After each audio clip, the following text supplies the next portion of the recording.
Hey, I wanted to discuss something that's just for a change of pace, a very positive, uplifting story that's uh, created a pretty big buzz amongst uh,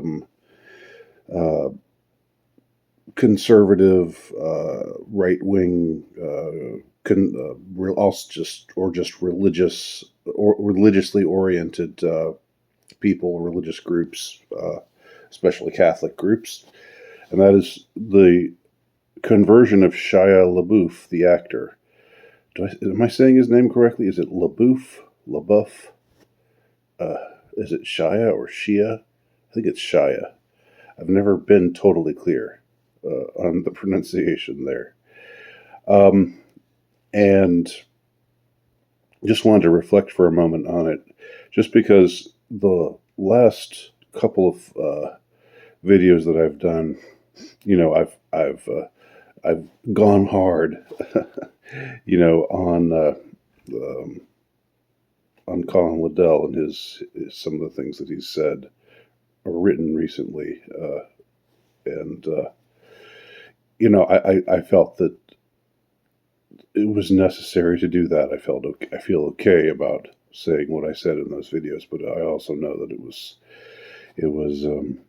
me um, talking in a manner that was negative about a fellow human being, um, and someone who I had been with whom I'd been associated, and we'd been on the same side for a while, even if we uh, always probably fundamentally had. We definitely didn't have come from the same starting point, but we were kind of united by circumstance. The same goes for Richard Spencer, for both of those guys, whom I now don't feel much affinity with at all. But you know, the I don't just record videos or talk about this or that just to stir the pot uh, like uh, like to keep to keep the beef going or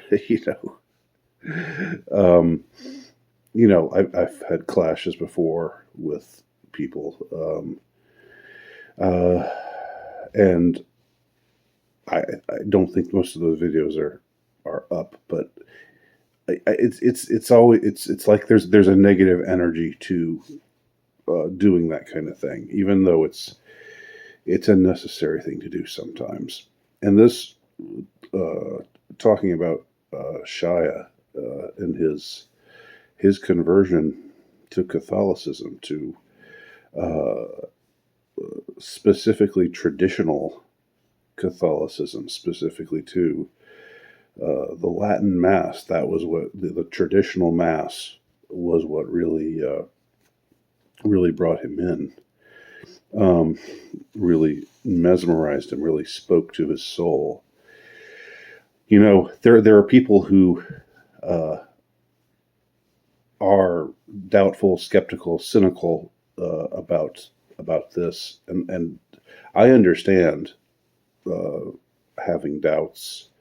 I remember a few years ago, the writer Anne Rice became Catholic, and people were excited about that. She was she'd written all these vampire stories, and she had this big following, and now she was Catholic, and then she sort of like I think a short time later, maybe 4 or 5 years later, she pretty much said, "Nah, I'm not Catholic anymore."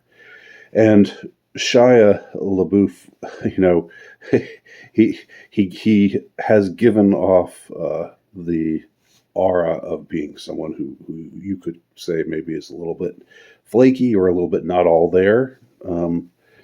At times he's really funny and really entertaining. I've loved a lot of his stunts. I loved the thing where he was. I don't know where if this was this at some Hollywood thing or or somewhere else. I don't know, some celebrity thing, and he put this paper bag over his face that said, "I am not famous anymore." I remember just loving that, and I think I used it as my avatar on Facebook when I was still on Facebook for a time, and so there was that thing going. There was the meme, the "just do it, make your dreams come true. Yesterday you said tomorrow, so just do it." And a couple of other things where there was also the video where the actual cannibal Shia Labeouf, where he was that they were calling him an actual cannibal, and and with all of these things, all of these what do we call them? I guess a couple of them were memes, and a couple of them were there were events too, like how after Trump won and he started that "he will not divide us" thing, and it got crashed by all these people, by Sam Hyde and a bunch of other people, and the 4chan people kind of tracked him down, and uh, that that kind of event where he was sort of the butt of a joke, and these other things that he did, where he seemed to me like it seemed like he wasn't necessarily in on the joke, like it was hilarious, but it wasn't clear whether he understood that it was hilarious. um, like I said, there was something kind of goofy about him, or something like kind of not all there about him. So I understand, reacting to this news and thinking, "Oh, well, this is just another kind of flaky thing done by a flaky guy." And I didn't know that recently he'd gotten into some legal trouble where some ex-girlfriend accused him of being violent with her, and so he was facing that. That was going on, and he'd got also some public fight that he got in a bar. So he seemed like a troubled soul, but also someone who just was like this. There was something also kind of really funny about him. He also participated. Now that I'm thinking about it, he participated in that Dear Sister sketch done by Lonely Island. This was years and years ago, where they all end up shooting each other, and it's just this absurdist sketch, and he's really good at it. He's really funny. It's the kind of thing that if you have the sort of sense of humor that appreciates this kind of these kinds of routines or sketches, where just ridiculous, absurd stuff happens, and it doesn't make any sense. It doesn't really follow, and then it builds on itself, and it gets more and more ridiculous and absurd. Like, to me, Dear Sister is just hilarious. It's right up my alley as far as humor goes. I think other people will watch it and just think, what is this? This is, this doesn't even make any sense. So the fact that he was in that kind of makes me think that he did have some understanding of the humor of some of the things that he was doing. But on the other hand, when he was doing that pep talk, that "just do it" pep talk thing, it didn't really look like, or maybe he just wasn't showing it. Maybe he was just so committed to playing this part, to playing this character, that he didn't let it come out. That he didn't let it his understanding of the irony of it, or just the ridiculousness of it, the humor of it come out because his demeanor was so serious through it all.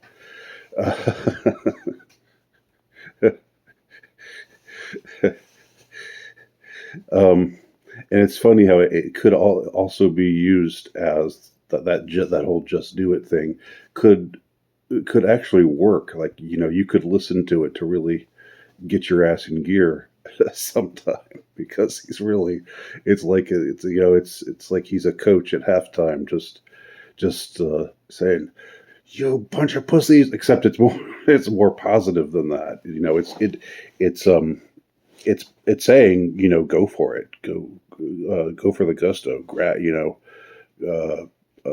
pursue your dreams. But he's saying it in this such a tough, angry kind of way.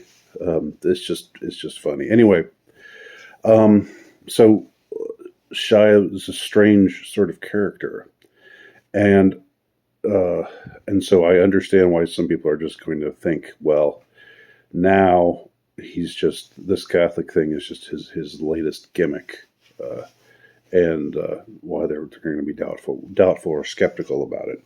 But I'll tell you why I am actually not skeptical. Why I actually think it's quite sincere, and why I think it will stick. I'm going to make the prediction this marks a real. This will mark a real change for Labeouf. He'll actually, when you convert, it changes you. You turn away. You turn away from uh, the world, as it were, and toward God, as it were. Um, and con- I'm someone who's still trying to be converted, trying to convert. I'm some days I'm there, some days I'm not so much there. It's a difficult, arduous thing for me, and that's why I never would, even though I am an observant Catholic, I would never, present myself as, well, I'm Mr. Catholic. I'm very devout, because I know things about myself that prevents me prevents me from being able uh, to present myself in that way. I would just feel really foolish and really like I was just setting myself up for a fall, big time. Um, so so conversion, it's not something that just happens like that. It's something that happens over the course of a lifetime, and but it does, if you are sincere about it, your life does start to go down a different trajectory, and it does happen to people. People sincerely convert, to whatever faith they've chosen to convert to. I mean, I'm thinking now of someone like Cat Stevens, who became, I can't remember what his Arabic name, that he, after he became Muslim, that he took on. But that was like this guy who was like just this hippie, who went into this really hardcore. You know, Islam is not a hippie, not a hippie faith by any stretch. Um, and I'm not here commenting on whether it was good or bad for him to have become Muslim. Um, but just using him as an example of somebody who was in the public eye, who was a famous pop singer, and went down this path and took it, has taken it uh, uh, all the way, presumably. It marked a real change in his life. And so I think somebody like Shia LaBeouf, it's harder to see him, uh, because he's sort of not all there. He gives the impression of being not all there because he's got these, he's sort of got this tortured aspect of his personality, you know, and again, just because he's, he could be called flaky. People will doubt uh, the authenticity of his conversion. Here's why I feel differently. I know Saint Padre Pio. I mean, I've studied the man. I've read about his life, and he is just such a solid uh, figure. He is just, um, if you come to know this guy, he just doesn't mess around at all. He's like a pugilist, really. I mean, he's a saint, and he has all the saintly accoutrement, including the stigmata. And he did extraordinary things during his lifetime and even after his lifetime. Many miracles ascribed to his intercession. But he's just such a solid guy, solid character. And to think that Shia Labeouf, um, again, I'm doubting my pronunciations, but to think that he, in playing this role, in choosing to take on the role of playing this guy, that he came under his influence because he had to. He had to study him. He had to, see film of him. I think film of him exists because he lived to be. He died in 1968. So yeah. So there's definitely, I think there's observable.